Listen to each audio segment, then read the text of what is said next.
Vous savez, je vous raconte des histoires de divorce parfois très étonnantes pour des motifs complètement futiles. Alors là, écoutez bien cette histoire, franchement, c'est la panne. J'avais encore jamais vu ça en 27 ans de divorce. C'est un couple qui était marié depuis plusieurs années, ils s'entendaient très très bien. Et ce couple avait une passion commune, c'était de voir des séries sur les plateformes que vous connaissez. Ils regardaient plusieurs saisons, ils adoraient ça, les séries, et ils regardaient ça toujours ensemble. Le soir ou le week-end, religieusement, ils se mettaient tranquillement à la maison et ils regardaient 2-3 épisodes d'affilée, parfois plus, et les saisons s'enchaînaient comme ça. Et là, ils étaient sur une série qui les passionnait particulièrement, à rebondissement, sur plusieurs saisons, et il restait en fait un dernier épisode à voir, et c'était dans le dernier épisode qu'il devait y avoir l'épilogue, et donc vraiment le dénouement du suspense.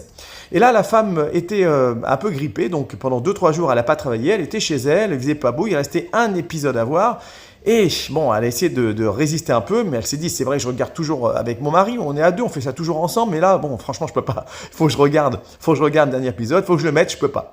Elle met le dernier épisode, elle le regarde. Bon, le soir, son mari rentre, elle n'a pas osé lui dire qu'elle avait vu sans lui. Le mari dit, allez, chérie, ce soir, c'est le grand soir, on va regarder le dernier épisode, enfin, etc.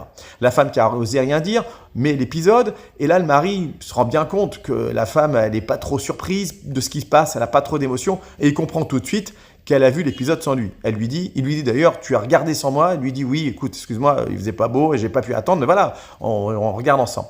Et là, le type a une réaction complètement disproportionnée. Il éclate de nerfs. Tu m'as trahi. On fait ça ensemble depuis toujours. Je ne peux plus te faire confiance. Il se met à bouder. Bon, la femme dit, allez, ça va aller mieux demain, ça va lui passer. Et ça lui passe pas.